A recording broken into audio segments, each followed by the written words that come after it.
Hello everyone, आज की इस वीडियो में हम बात करेंगे how to prepare for CLAT 2024 from scratch from June 2023। अगर आप क्लैट 2024 के लिए प्रिपरेशन कर रहे हैं, अगर आपने अभी बिल्कुल भी प्रिपरेशन स्टार्ट नहीं किया है या थोड़ा बहुत प्रिपरेशन स्टार्ट किया है तो आपको किस तरह से प्रिपरेशन करना चाहिए उसी के बारे में इस वीडियो में बात करेंगे। तो चलिए इस वीडियो को कंटिन्यू करते हैं। सबसे पहले बात कर लेते हैं कि क्या यह पॉसिबल है कि आप क्लैट को सिर्फ 6 मंथ में ही क्रैक कर सकते हैं। बेशक आप कर सकते हैं। 6 मंथ का समय बहुत होता है। 6 मंथ के समय में अगर आप अच्छे से प्रिपरेशन करते हैं, आप स्ट्रेटजी वाइज प्रिपरेशन करते हैं, कंसिस्टेंसी मेंटेन करके रखते हैं तो आप इसको क्रैक कर सकते हैं। 6 मंथ का टाइम बहुत होता है। आप डिले करेंगे तो हो सकता है कि आपका प्रिपरेशन अच्छे से नहीं हो पाए, तब आप क्रैक नहीं कर सकते हैं। लेकिन अगर अभी से आप अगर प्रिपरेशन स्टार्ट करते हैं, कंसिस्टेंसी को मेंटेन करते हैं, जिस तरह से स्ट्रेटजी होता है उसको फॉलो करते हैं, मॉक देते हैं, जो भी एक प्रॉपर स्ट्रेटजी होता है अगर उसको फॉलो करते हैं तो आप अभी भी क्लैट को क्रैक कर सकते हैं। 6 मंथ का टाइम काफी होता है। देखिए क्लैट 2024 जो होगा 3 दिसंबर 2023 को होगा, यानी कि आपके पास अभी भी जून का, जुलाई, अगस्त, सितंबर, अक्टूबर, नवंबर, दिसंबर 3 दिसंबर को होगा तो दिसंबर को इसमें काउंट नहीं कर सकते हैं। सिर्फ समझिए जून से लेकर नवंबर तक, यानी कि टोटल 6 मंथ का टाइम आपके पास है। 6 मंथ का टाइम काफी है आपको प्रिपरेशन करने के लिए। आप आसानी से प्रिपरेशन कर सकते हैं, अच्छा से प्रिपरेशन कर सकते हैं और आप जिस एनएलयू में जाना चाहते हैं उस एनएलयू में आप जा सकते हैं। बशर्ते आप कंसिस्टेंसी मेंटेन करके रखिए, जो भी स्ट्रेटजी होता है उसको फॉलो कीजिए, कंटिन्यूटी बना कर रखिए, मॉक को जितना ज्यादा हो सके उतना ज्यादा अटेम्प्ट कीजिए, आप क्लैट को क्रैक कर लेंगे। अब बात कर लेते हैं कौन कौन क्लैट का एग्जाम दे सकता है। इसमें कोई भी एज लिमिट नहीं है। किसी भी एज का मतलब कितना भी बार एग्जाम दे सकते हैं, इसका कोई भी एज लिमिट नहीं है। जो सिर्फ ये है कि मतलब अगर जो आप जनरल या ओबीसी कैटेगरी से आते हैं तो आपको 45% मिनिमम होना चाहिए 12th में, और अगर आप एससी और एसटी कैटेगरी से आते हैं तो आपको मिनिमम 40% होना चाहिए। अगर आप बोर्ड के लिए भी प्रिपरेशन कर रहे हैं, जैसे कि मार्च या अप्रैल अगर में आप अपियर हो रहे हैं बोर्ड में, अभी आप इस एग्जाम को दे सकते हैं, या अगर आप पहले भी आपका फाइनल हो चुका है तो आप इस एग्जाम को दे सकते हैं। इसमें कोई भी अटेम्प्ट का लिमिट नहीं है कि आप इतना बार अटेम्प्ट दे सकते हैं, और इसमें ये भी लिमिट नहीं है कि आप इतना एज तक ही इसको दे सकते हैं। इसमें एज का और अटेम्प्ट कोई भी लिमिट नहीं है। अब बात कर लेते हैं क्वेश्चन का फॉर्मेट क्या होगा। जैसे आप यूजी के लिए प्रिपरेशन करें तो यूजी के लिए फॉर्मेट क्या है, तो मैक्सिमम जो मार्क्स है 150 मार्क्स का होगा, ड्यूरेशन जो है वो 2 आवर्स का होगा, टोटल 150 क्वेश्चन होंगे, निगेटिव मार्किंग भी है, और इसमें जो है टोटल 5 सब्जेक्ट पूछे जाते हैं, जैसे English language, current affairs, legal reasoning, logical reasoning और क्वांटिटेटिव टेक्निक्स। इंग्लिश लैंग्वेज का टोटल जो वेटेज है वो 20% है, करंट अफेयर्स का वेटेज 25% है, लीगल रीजनिंग का वेटेज भी 25% है, लॉजिकल रीजनिंग का वेटेज 20% है और क्वांटिटेटिव टेक्निक्स का वेटेज 10% है। अब हम बात कर लेते हैं क्लैट अपने एस्पायरेंट से चाहता है क्या। क्लैट क्या चाहता है कि उसके एस्पायरेंट्स के पास कौन कौन से क्वालिटीज होने चाहिए जो उसके क्वेश्चंस को एक्यूरेटली सॉल्व कर सके और वो क्लैट को क्रैक कर सकते हैं। तो सबसे पहले वो चाहता है कि पूरा एनालिटिकल माइंड हो। जिस भी स्टूडेंट का पूरा एनालिटिकल माइंड है, जैसे कि पैसेज दिया है तो उसमें क्वेश्चन क्या है, पैसेज करना क्या चाहता है, ऑथर का क्या पॉइंट ऑफ व्यू, अगर आप समझ जाते हैं तो समझिए आप उसके क्वेश्चन को इजीली आंसर कर सकते हैं। कैपेबिलिटी होना चाहिए कंप्रीहेंड करने का, पैसेज में क्या लिखा है, इस तरह का। आप इंटरेस्टेड हो बहुत ज्यादा पढ़ने में, बहुत ज्यादा पढ़ने इन द सेंस कि जो भी पैसेज जैसे आएगा, देखिए 150 क्वेश्चंस में यहाँ तक कि क्वांटिटेटिव टेक्निक्स में भी आपको कैसलेट वाला क्वेश्चन दे देगा तो उसमें भी पूरा पैसेज ही रहेगा। तो जितने भी सिर्फ पैसेज आप देखेंगे, सारा क्वेश्चन जो प्रीवियस क्वेश्चन आप देखिएगा तो सिर्फ आपको पैसेज ही मिलेगा, पैसेज ही मिलेगा, जितना ज्यादा सिर्फ पैसेज। तो अगर आप उतने 2 आवर्स में कैसे पढ़ सकते हो, उतना पैसेज को नहीं पढ़ सकते हैं। तो इसलिए अगर आपके पास अगर आम स्टूडेंट से ज्यादा कैपेबिलिटी है रीड करने का, तभी आप उसके क्वेश्चन को आंसर कर सकते हैं।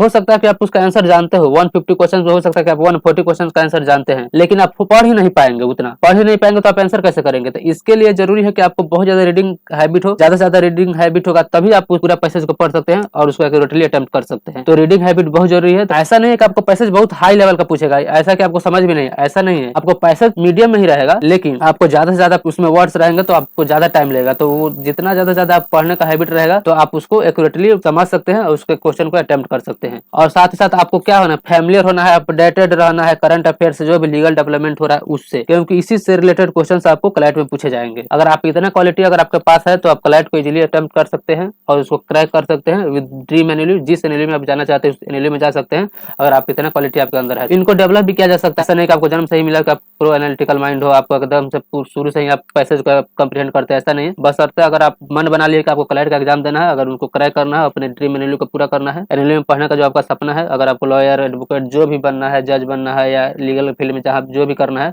अगर आप करने के लिए सोच लिए हैं तो आप आसानी से इन सभी हैबिट को डेवलप कर सकते हैं। अब हम बात कर लेते हैं कि आपको लीगल रीजनिंग कैसे पढ़ना है। उससे पहले बात कर लेते हैं कि इतने इंपोर्टेंट क्यों है। सबसे तो पहले कि ये मोस्ट वेटेज सब्जेक्ट है, 40 मार्क्स आते हैं इसमें से। भले ही आपके लिए नया है, यानी कि लीगल रीजनिंग आप पहले कभी नहीं पढ़े हैं, क्लैट से प्रिपरेशन से पहले आप लीगल रीजनिंग के बारे में कुछ नहीं जानते हैं, लेकिन ये ऐसा पेपर है जो 40 मार्क्स का आता है। अगर आप इसमें चाहे 38 39 मार्क्स तक मिला सकते हैं। जिस तरह के इसमें क्वेश्चन आता है उस तरह से अगर आप प्रिपरेशन करते हैं, जो ये चाहता है उस तरह से प्रिपरेशन अगर आप करते हैं तो आप 35 मार्क्स भी ला सकते हैं। भाई ये सबसे नया सब्जेक्ट है, आप कभी भी नहीं पढ़े होंगे लीगल रीजनिंग, लेकिन आप ला सकते हैं, इसलिए इसका इंपोर्टेंस हो जाता है। और ये टाई ब्रेकर है। टाई ब्रेकर मींस मान लीजिए जैसे कि आपका 90 मार्क्स आ गया और किसी और स्टूडेंट का भी 90 मार्क्स आ गया और आपका लीगल रीजनिंग में ज्यादा मार्क्स है तो आपका रैंक ऊपर जाएगा। अगर मान लीजिए एक सीट है, अगर दो स्टूडेंट अगर कंटेस्ट कर रहे हैं यानी कि दोनों का मार्क्स सेम ही है तो किसका एडमिशन होगा, तो ये लीगल रीजनिंग का मार्क्स बेसिस पर ही होगा कि लीगल रीजनिंग में किसका ज्यादा मार्क्स है। तो अगर आपका मार्क्स ज्यादा होगा तो आपका एडमिशन होगा और अगर दूसरे स्टूडेंट का मार्क्स ज्यादा है तो दूसरे स्टूडेंट का एडमिशन होगा।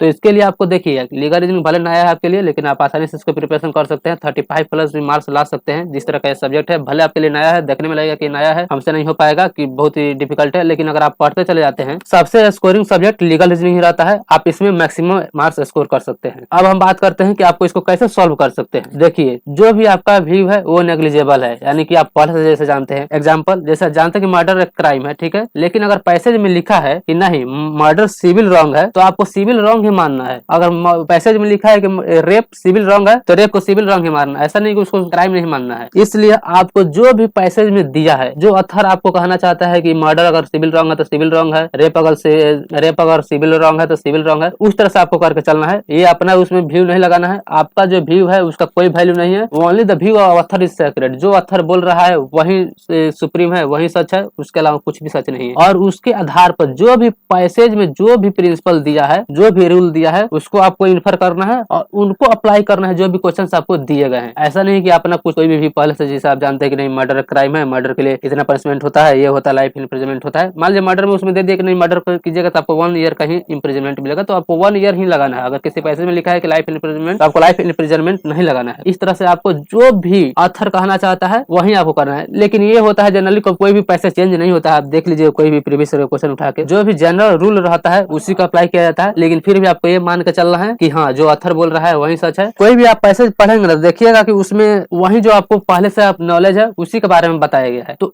उससे आपको लगता है कि आप पहले से अगर पढ़ रहेंगे तो उसको आप आसानी से अप्लाई कर सकते हैं। ऐसा नहीं है भले ही उसमें कंसोर्शियम बोलता है कि आपको पहले से लीगल रीजन के लिए लीगल नॉलेज होने का कोई जरूरत नहीं है, ऐसा नहीं है, लेकिन आपको अच्छा से पहले से पता होना चाहिए। जो बेसिक है आपका उसके बारे में आगे बात करेंगे तो उतना आपको पता होना चाहिए। तो उसके लिए आपको क्या करना है, जो भी आपका जो व्यू है वो नेग्लिजिबल है, उसका कोई भी वैल्यू नहीं है। जो ऑथर का व्यू है वही सेक्रेड है, उसको मान के चलना है। जो भी प्रिंसिपल जो दिया है उसको इन्फर कीजिए, जो भी प्रिंसिपल और रूल्स दिया है पैसेज में उसको इन्फर करके उसी को अप्लाई करना है। अब हम बात कर ले कौन कौन से सोर्सेज आपको फॉलो करना है लीगल रीजनिंग के लिए। तो सबसे जो फर्स्ट है वो रिसेंट इवेंट्स लाइक जजमेंट, जो भी जजमेंट आ रहा है, लॉज आ रहा है, एक्ट आ रहा है, उसको आपको पढ़ना है। जैसे कि जलीकट्टू का आया था या बहुत सारे ऐसे जो अभी इवेंट जो हो रहा है उनको आपको देख चलना है। उसके बाद आपको पढ़ना है डेली न्यूज़पेपर, द हिंदू या इंडियन एक्सप्रेस, इस दोनों में से किसी एक न्यूज़पेपर को ही पढ़िएगा, या तो द हिंदू को पढ़िएगा या इंडियन एक्सप्रेस को पढ़िएगा। दोनों मतलब बहुत ही वैल्यूएबल न्यूज़पेपर है। इन दोनों न्यूज़पेपर का कोई भी सब्स्टिट्यूट नहीं है, दोनों में से किसी एक को पढ़ना आपको कंपलसरी है। डेली पढ़िए, अगर आप पहले से नहीं पढ़ रहे हैं तो आज से पढ़ना शुरू कीजिए बिना किसी प्रोकास्टिनेशन के। आपको डेली पढ़ना है, आप डेली पढ़ते जाइए। आपको सैटरडे संडे कुछ नहीं देखना है, आपको पढ़ते जाना है, क्योंकि आपको रीडिंग हैबिट भी डेवलप करना है। आपको ज्यादा से ज्यादा पैसेज भी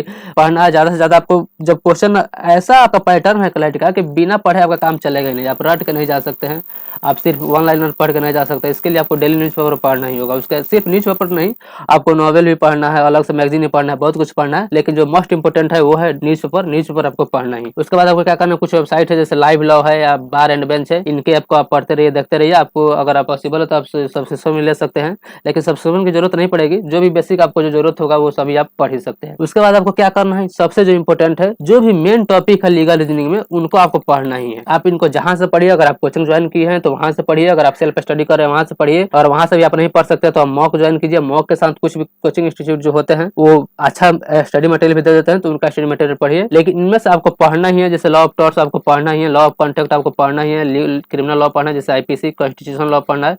ये चारों मेन है। जो भी क्वेश्चन आप देखिएगा इन्हीं में से आता है। सिर्फ ऐसा नहीं कि सिर्फ इन्हीं में से आता है, लेकिन ज्यादातर क्वेश्चन इन्हीं में से आता है। एक आध दो पैसे जो होता है जो अलाइन टॉपिक्स है, जैसे कि फैमिली लॉ से क्वेश्चन आ सकता है, इंटेलेक्चुअल प्रॉपर्टी लॉ से क्वेश्चन आ सकता है, इंटरनेशनल लॉ से भी क्वेश्चन आ सकता है, मिसलेनियस जो लीगल प्रिंसिपल होता है वहां से भी क्वेश्चन आ सकता है। लेकिन आपको ज्यादा फोकस करना है लॉ ऑफ टॉर्ट्स पर, लॉ ऑफ कॉन्ट्रैक्ट पर, क्रिमिनल लॉ पर, कॉन्स्टिट्यूशनल लॉ पर, उसके अलावा फैमिली लॉ पर भी, इंटेलेक्चुअल प्रॉपर्टी लॉ पर भी। जितने भी टॉपिक में मैंने आपको बताया है, आप इनको फोकस करना है, इन सभी को पढ़ना है। उसके बाद जो भी आपको ये जो मैंने बताया जजमेंट से लॉज एक्ट जो भी है, द हिंदू हिंदू का आपको डेली पढ़ना है, द हिंदू या the Indian express, live law या बार एंड बेंच, इन सबको आपको पढ़ना है। अगर आप इनको पढ़ना ही पढ़ना है, इनसे तो एक तो ये होगा कि जैसे कि आपका रीडिंग हैबिट डेवलप होगा, आपका लीगल नॉलेज भी बढ़ेगा और ज्यादा से ज्यादा आप मतलब पैसेज को देखकर भागेंगे नहीं। मतलब ऐसा नहीं लगेगा कि आपको बहुत सारे पढ़ने को मिल गया तो आपको लगेगा कि नहीं ये बहुत मतलब हेक्टिक आपके लिए नहीं होगा, इतना तो है। अब बात कर लेते हैं कि सबसे अच्छी जो बुक्स हैं लीगल रीजनिंग के लिए वो कौन कौन सी है। एपी भारद्वाज का जो एलए और एलआर जो आता है, इस बुक को आप पढ़ सकते हैं। इसमें से जो भी टॉपिक्स है जैसे कॉन्ट्रैक्ट है,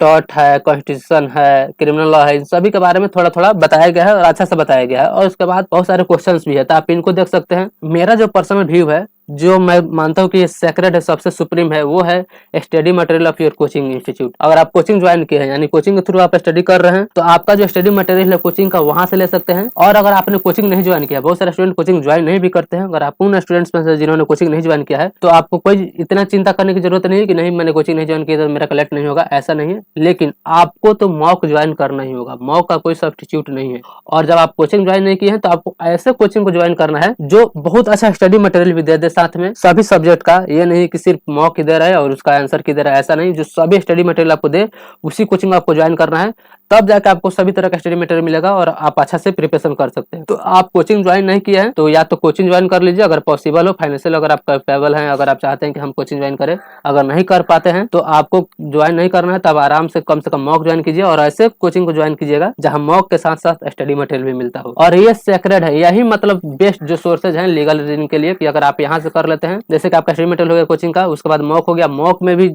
जैसे एक तो मॉक जैसे 150 क्वेश्चंस आ गए, उसमें से 40 क्वेश्चन तो आपके लीगल रीजनिंग के होंगे, तो हर बार वो पैसेज बदलते रहते हैं, नया नया टॉपिक उसमें जुड़ते जाता है। पिछला बार देखे तो अलग होगा, इस तरह से तो उनको भी आपको पढ़ते चलना है। हो सकता है कि थोड़ा सा ट्विस्ट के साथ उसी पैसेज में से आपको एक्चुअल कलेक्ट एग्जाम में भी क्वेश्चन आ जाए। अब हम बात कर लेते हैं इंग्लिश लैंग्वेज के बारे में कि इंग्लिश लैंग्वेज को आपको किस तरह से करना है। इंग्लिश लैंग्वेज में क्या आता है, जैसे कि एक तो होता है कि पैसेज आएगा, जैसे 30 क्वेश्चन है तो 6 पैसेज यूजुअली आएंगे। एक पैसेज में 5 क्वेश्चन होंगे जिसमें आपको वोकैब भी होगा, उसमें आपको फ्रेजेस भी होगा, उसमें ऑथर क्या कहना चाहता है, क्या सेंट्रल आइडिया है, जैसे इन्फ्रेंस भी हो सकता है, मेन आइडिया हो सकता है, ऑथर्स का मेन पर्पस क्या है, पैसेज मतलब को क्या बोला जा सकता है, पैसेज क्या कहना चाहता है, सेंट्रल आइडिया क्या है, फिगर ऑफ स्पीच क्या है और कंक्लूजन क्या है। इस तरह के क्वेश्चंस आपको पूछे जाएंगे। कंसोर्शियम ने जो भी सिलेबस दिया है उसके हिसाब से इंग्लिश लैंग्वेज जो पैसेज जो उसमें पूछे जाएंगे लगभग 450 वर्ड्स के होंगे, जिसको 5 से 7 मिनट्स में पढ़ा जा सकता है। इन्फ्रेंसेज और कंक्लूजन उसमें दिए जाएंगे, समराइज करना होगा पैसेज को, कंपेयर करना होगा डिफरेंट आर्गुमेंट्स और पॉइंट ऑफ व्यू, यानी कि ऑथर का डिफरेंट पॉइंट्स ऑफ व्यू क्या है, उसमें ऑथर क्या बोलना चाहता है, मीनिंग ऑफ वेरियस वर्ड्स यानी वर्ड मीनिंग आपसे पूछा जाएगा, फ्रेजेज होंगे, इस तरह से आपको पूछे जाएंगे। जो आइडियल होता है यानी कि एक पैसेज होगा उसमें 5 क्वेश्चंस होंगे, उनमें सभी तरह के जैसे कि आपको फ्रेजेज पूछे जा सकते हैं, वर्ड मीनिंग पूछे जा सकते हैं, सेंट्रल आइडिया जो ऑथर का पॉइंट ऑफ व्यू ये सब पूछे जाएंगे। तो आप एक बार उसको प्रीवियस क्वेश्चन को देख सकते हैं। तो उसके लिए आपको कैसे प्रिपरेशन करना है, सबसे पहले बात कर लें बुक्स के बारे में, किस बुक्स को आपको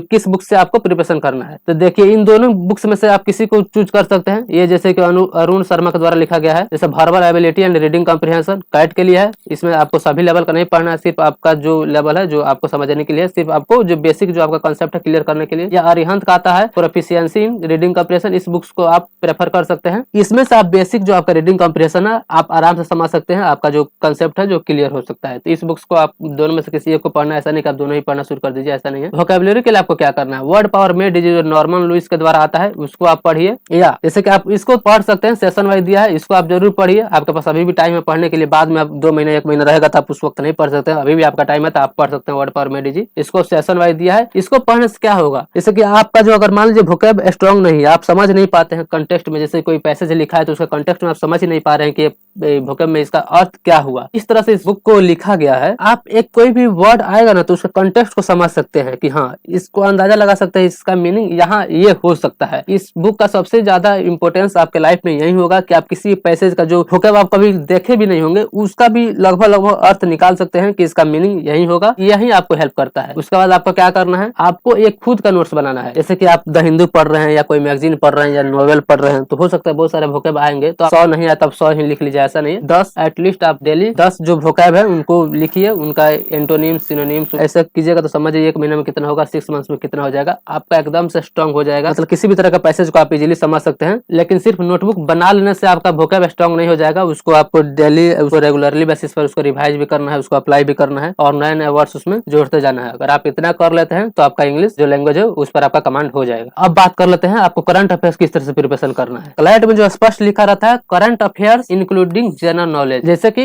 इसका अर्थ हम आपको समझाते हैं कि करंट अफेयर्स इंक्लूडिंग जीके का अर्थ क्या होता है। जैसे कि IMF ने पहले प्रेडिक्शन किया था कि 6.8% के आसपास इंडिया ग्रो करेगा, लेकिन इंडिया ने फाइनेंशियल ईयर 2022 से 23 में ग्रो किया 7.2%। तो ये तो करंट अफेयर्स में हो सकता है कि पूछ देगा कि इंडिया कितना ग्रो करेगा, और इसे IMF जो है प्रेडिक्ट किया था कितना परसेंट प्रेडिक्ट किया था, इस तरह से। अब ये भी आपसे पूछ देगा कि IMF कब बना था, IMF का हेडक्वार्टर कहाँ है। तो ये तो हो गया जनरल नॉलेज। और करंट अफेयर्स क्या हो गया कि IMF ने कितना प्रेडिक्ट किया था, इंडिया ने कितना ग्रो किया, ये हो गया करंट अफेयर्स। तो इसी का अर्थ है करंट अफेयर्स इंक्लूडिंग जीके। समझ गए आप इसको किस तरह, इसका अर्थ क्या हुआ। करंट अफेयर्स में क्या होगा, एक पैसेज आपको दे देगा और उस पैसेज के आधार पर आपको क्वेश्चन मिलेगा और उसमें से आपको उसको आंसर करना है। तो जैसे कि उसमें किस तरह का क्वेश्चन आ सकता है, कंटेम्पोरेरी जो इवेंट है उस पर क्वेश्चन आएगा, आर्ट्स एंड कल्चर से क्वेश्चन आएगा, इंटरनेशनल अफेयर से क्वेश्चन आएगा, हिस्टोरिकल इवेंट है कंटिन्यू सिग्निफिकेंस में उस तरह से क्वेश्चन आएगा। जिस तरह से जैसे प्रीवियस ईयर क्वेश्चन देखिए तो आपको यूक्रेन रशिया के बारे में मिल जाएगा, अफगानिस्तान के बारे में मिल जाएगा। तो इस तरह से जैसे कि जो इंटरनेशनल अफेयर्स है, जो आर्ट्स एंड कल्चर है, जो हिस्टोरिकल इवेंट्स भी है और जो अभी भी उनके साथ कंटिन्यू हो रहा है, उसके आधार पर भी आपसे क्वेश्चन पूछा जा सकता है। तो उसके लिए आपको किस तरह से प्रिपरेशन करना है, तो यानी कि सबसे पहले बात करें तो इसमें दो तरह के क्वेश्चन पूछे जाएंगे, स्टैटिक जीके जो जनरल नॉलेज है, करंट अफेयर। तो करंट स्टैटिक जीके के लिए आपको किस तरह से प्रिपरेशन करना है। स्टैटिक जीके के लिए आप दोनों में से किसी एक बुक को प्रेफर कर सकते हैं। ये जनरल नॉलेज मैनुअल जो पियर्सन का है और एक जो जनरल नॉलेज लुसेंट का है, दोनों में से किसी भी एक बुक को आप प्रेफर कर सकते हैं। आप पियर्सन पर जाइए और जो भी करंट में चल रहा है उसका स्टैटिक जीके आप निकाल के इसमें से पढ़ सकते हैं। अब हम बात कर लेते हैं करंट अफेयर्स को लेकर आप किस तरह से प्रिपरेशन कर सकते हैं। कि आपको उसके लिए न्यूज पेपर पढ़ना होगा। न्यूज पेपर में या तो द हिंदू पढ़िए आप या द इंडियन एक्सप्रेस पढ़िए। और सिर्फ ऐसा नहीं है कि सिर्फ आप द हिंदू पढ़ लिए हैं और द इंडियन एक्सप्रेस पढ़ लिए तो और आपका हो गया, कंप्लीट हो गया, ऐसा नहीं है। इसमें कम फैक्ट रहते हैं। जैसे उदाहरण के तौर पर मैं आपको बताता हूँ, जैसे IMF के बारे में मैंने बताया, IMF के बारे में ये तो आपको द हिंदू में या द इंडियन एक्सप्रेस में बता देगा कि हाँ IMF ने इतना प्रेडिक्ट किया था फाइनेंशियल ईयर इंडिया का ग्रोथ ये 22 से 23 के लिए, लेकिन इंडिया ने इतना ग्रो किया। लेकिन ये नहीं बताएगा कि IMF बना कैसे, IMF का हेडक्वार्टर क्या है, IMF का चीफ कौन है, चीफ इकोनॉमिस्ट कौन है, ये आपको नहीं बताएगा। उसके लिए खुद आपको नोट्स बनाना है। तो नोट्स तो या खुद से आप बना सकते हैं या कोई कोचिंग इंस्टीट्यूट आप ज्वाइन किए हैं तो वहाँ का स्टडी मटेरियल आपको मिल जाएगा, या फिर अगर ज्वाइन नहीं किए तो आप मॉक ज्वाइन कीजिए तो वहाँ से मिल जाएगा। लेकिन आप प्रेफर कीजिए कि आप खुद नोट्स बनाइए। हैंड रिटन नोट्स बहुत जरूरी है करंट अफेयर्स के लिए, क्योंकि पॉसिबल नहीं है कि जब आप लास्ट के 1 मंथ या 15 डेज हो तो आप पूरा किताब पढ़ने बैठ जाइएगा और आप पूरा उसको खत्म कर सकते हैं, ऐसा नहीं होगा। इसलिए आपको हैंड रिटन नोट्स तो कम से कम करंट अफेयर्स के लिए आपके पास होना ही चाहिए। भले आपका कोचिंग इंस्टीट्यूट से स्टडी मटेरियल मिल रहा है तो उसमें से भी नोट्स आप बनाइए, लेकिन आप हैंड रिटन नोट्स बनाइए। अगर आप इस तरह से कर लेते हैं, स्ट्रेटेजी के लिए पियर्सन का ये या लुसेंट के लिए पढ़ सकते हैं, या करंट अफेयर्स के लिए द हिंदू या द इंडियन एक्सप्रेस में कोई एक न्यूज पेपर को चूज कीजिए। उसके बाद आपको तो ऐसे उसके बाद आपके पास हैंड रिटन नोट्स होना चाहिए, आपके कोचिंग का स्टडी मटेरियल होना चाहिए। अगर आप कोचिंग नहीं ज्वाइन किया तो आपको मॉक ज्वाइन करना होगा, मॉक तो आपको ज्वाइन करना ही होगा। अब हम बात कर लेते हैं लॉजिकल रीजनिंग को। आप लॉजिकल रीजनिंग में किस तरह से प्रिपरेशन कर सकते हैं।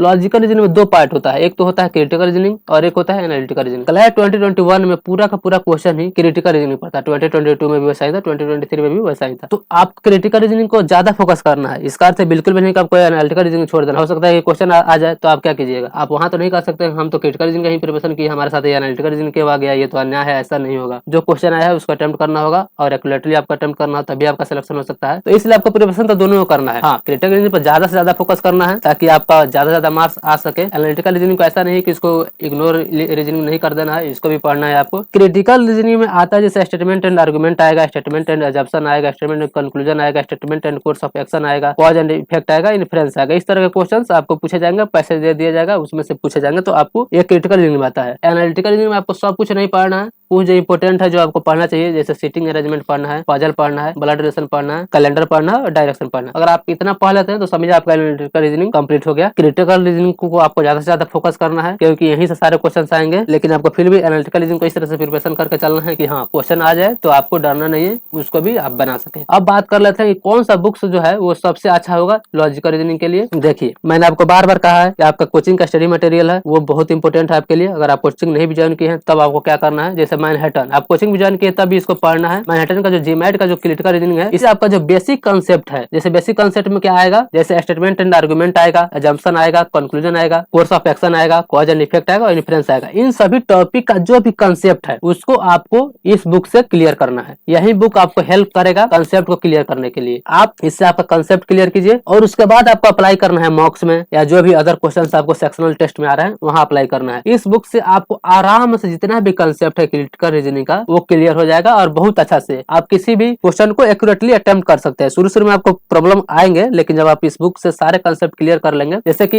ये है स्टेटमेंट एंड आर्गुमेंट है, तो इस टॉपिक पर आप क्वेश्चन बनाइए, देखिए आपसे बन रहा है कि नहीं। आप आराम से बना सकते हैं अगर इसका कंसेप्ट अगर इस बुक से आप क्लियर कर लेते हैं तो। उसके बाद आपको क्या करना है, जो M.K. पांडे का जब बुक आता है एनालिटिकल रीजनिंग का, इसको भी आप बना लेना है, ये भी बहुत अच्छा बुक है। उसके बाद आपको जैसे कि सीटिंग अरेंजमेंट है, जैसे कि एनालिटिकल रीजनिंग के लिए seating arrangement, puzzle, blood relation, calendar, direction, इन सबको आपको प्रिपरेशन करना है। तो उसके लिए आपको जो RS अग्रवाल का जो बुक आता है लॉजिकल रीजनिंग, आप यहाँ से कर सकते हैं। और ये बुक एनफ है आपको एनालिटिकल रीजनिंग का प्रिपरेशन करने के लिए। इससे ज्यादा आपको कुछ करने की जरूरत नहीं है, सिर्फ मॉक पर फोकस कीजिएगा। मॉक में जो आपका मार्क्स आ रहा है, जो क्वेश्चन आ रहा है, उसको आप एनालाइज कीजिएगा, क्वेश्चन आएगा आप उसको एक्यूरेटली सॉल्व कर सकते हैं। आप इन जीमेट के क्रिटिकल रीजनिंग में फोकस कीजिए। इन सारे बुक्स को पढ़ने के बाद उसके बाद आपको क्या करना है, जैसे आपका कोचिंग का स्टडी मटेरियल है उसको पढ़ना है। उसके बाद आपको मॉक को देखना है, मॉक को एनालाइज करना है, सेक्शनल टेस्ट देना है। इन सब को करने के बाद ही आप क्रिटिकल रीजनिंग को एक्यूरेटली अटेम्प्ट कर सकते हैं, एक्यूरेटली आप उसको सॉल्व कर सकते हैं। शुरू में आपको फोकस करना है एक्यूरेसी पर, टाइम पर नहीं। ऐसा नहीं है कि आपको मतलब जैसे कि आपको जैसे 30 क्वेश्चन मिल रहे हैं, अगर आप 50 मिनट्स में भी सॉल्व कर रहे हैं, अगर आप 25 क्वेश्चन सॉल्व कर पा रहे हैं एक्यूरेटली या 28 कर रहे हैं तो भी सही है। उसको बाद में धीरे धीरे आपको टाइम को कम करते जाना है बाद में, लेकिन पहले आपको एक्यूरेसी पर फोकस करना है। जितना ज्यादा आप एक्यूरेसी पर फोकस करेंगे तब आपको टाइम पर फोकस करना है कि टाइम कम करना है। पहले एक्यूरेसी पर फोकस कीजिए, क्योंकि आप कंसेप्ट पहले से नहीं पढ़े हैं, कंसेप्ट आपको पढ़ना है। कंसेप्ट पढ़ने के बाद उसको आपको अप्लाई करना है, तो इसमें टाइम तो लगेगा। टाइम का आप ये नहीं कर सकते कि नहीं आपको सिर्फ 15 मिनट्स में ही 30 क्वेश्चन कर सकते हैं, ऐसा नहीं होगा, टाइम आपको लगेगा। पहले एक्यूरेसी पे फोकस करना है, जब आपका एक्यूरेसी हो जाए उसके बाद आपको टाइम को रिड्यूस करना है। टाइम को रिड्यूस करते करते जो एक आइडियल टाइम होता है, जो 20 मिनट्स जो टाइम होता है लॉजिकल रीजनिंग का अटेम्प्ट करने के लिए, उस पर आप आ सकते हैं, लेकिन उसके लिए धीरे धीरे आपको रिड्यूस करना है। इसलिए पहले आपको एक्यूरेसी पे फोकस करना है। अब हम बात कर लेते हैं क्वांटिटेटिव टेक्निक्स के लिए, कि क्वांटिटेटिव टेक्निक्स को आप किस तरह से प्रिपरेशन कर सकते हैं। देखिए, ये list weightage but decider in chief है। मेरा मानना है कि देख आपका ड्रीम एनएलयू, जो आपका एनएलयू का जो जाने का ड्रीम है वो पूरा होगा कि नहीं होगा, ये इस बात पर निर्भर करता है कि आपका क्वांटिटेटिव टेक्निक्स कैसा है। बहुत सारे स्टूडेंट है जो क्वांटिटेटिव टेक्निक्स को नहीं पढ़ते हैं। इसका अर्थ बिल्कुल भी नहीं है कि सारे स्टूडेंट नहीं पढ़ते हैं, इस बात को हमेशा याद रखिएगा। सारे स्टूडेंट का सिलेक्शन नहीं होगा। आप चाहेंगे उस तरह से मेहनत करेंगे, उतना मार्क्स लाएंगे, उतना कंसिस्टेंसी मेंटेन करके रखेंगे, तभी आपका सिलेक्शन होगा। तो इसलिए आपको बहुत सारे स्टूडेंट के बीच में आपको नहीं रहना है, उन सारे स्टूडेंट के बीच में आपको रहना है जो एक्यूरेटली और जो कंसिस्टेंसी के साथ जो एक्यूरेट जो प्रिपरेशन कर रहे हैं। और एक्यूरेट प्रिपरेशन का अर्थ है कि उसमें क्वांटिटेटिव टेक्निक्स आना चाहिए। अगर आप क्वांटिटेटिव टेक्निक्स को इग्नोर कर रहे हैं तो समझिए आप क्लैट को इग्नोर कर रहे हैं, और आप क्लैट को इग्नोर कर रहे हैं तो समझिए एनएलयू आपको इग्नोर कर रहे हैं। इसलिए आपको क्वांटिटेटिव टेक्निक्स तो पढ़ना ही होगा। मेरा मानना है ये डिसाइडर इन चीफ है। बहुत सारे स्टूडेंट, जैसे कि सभी स्टूडेंट लीगल रीजनिंग बना लेते हैं, करंट अफेयर्स बना लेते हैं, लॉजिकल रीजनिंग बना लेते हैं, इंग्लिश का पैसेज बना लेते हैं, लेकिन क्वांटिटेटिव टेक्निक्स वो या तो छोड़ देते हैं या प्रिपरेशन ही नहीं करते हैं। आप प्रिपरेशन कीजिए, यही जो सब्जेक्ट है वो आपको सबसे अलग रखेगा, सबसे ज्यादा मार्क्स दिलाएगा, और आप अच्छा रैंक ला सकते हैं इसी क्वांटिटेटिव टेक्निक्स के बदौलत। इसलिए आपको इसको बिल्कुल भी नहीं छोड़ना है। हाँ, जैसे कि ये भी हो सकता है कि बहुत सारे स्टूडेंट तो सिर्फ क्लैट का एग्जाम इसलिए देते हैं क्योंकि इसमें मैथ बहुत कम पूछा जाता है। अगर आप उन कैटेगरी के स्टूडेंट में भी आते हैं तो भी कोई बात नहीं, आपको सारे सब टॉपिक नहीं पढ़ने हैं। कुछ टॉपिक है जो आपको पढ़ना ही पढ़ना है। अगर उतना पढ़ लेते हैं, जैसे समझिए कि क्लास 10 तक का ही टॉपिक उसमें पूछा जाएगा, और उसी तरह के क्वेश्चन आपको उसमें एक्चुअल क्लैट के एग्जाम में भी आएंगे। इसलिए आपको कम से कम उन टॉपिक्स को तो जो पढ़ना ही है। उनमें कौन कौन से टॉपिक है, परसेंटेज है, रेशियो एंड प्रोपोर्शन है, प्रॉफिट एंड लॉस है, simple interest and compound interest है, और एवरेज है। एवरेज अगर आप पढ़ लेते हैं, इतना टॉपिक को आप पढ़ लेते हैं, तो समझिए आप क्वांटिटेटिव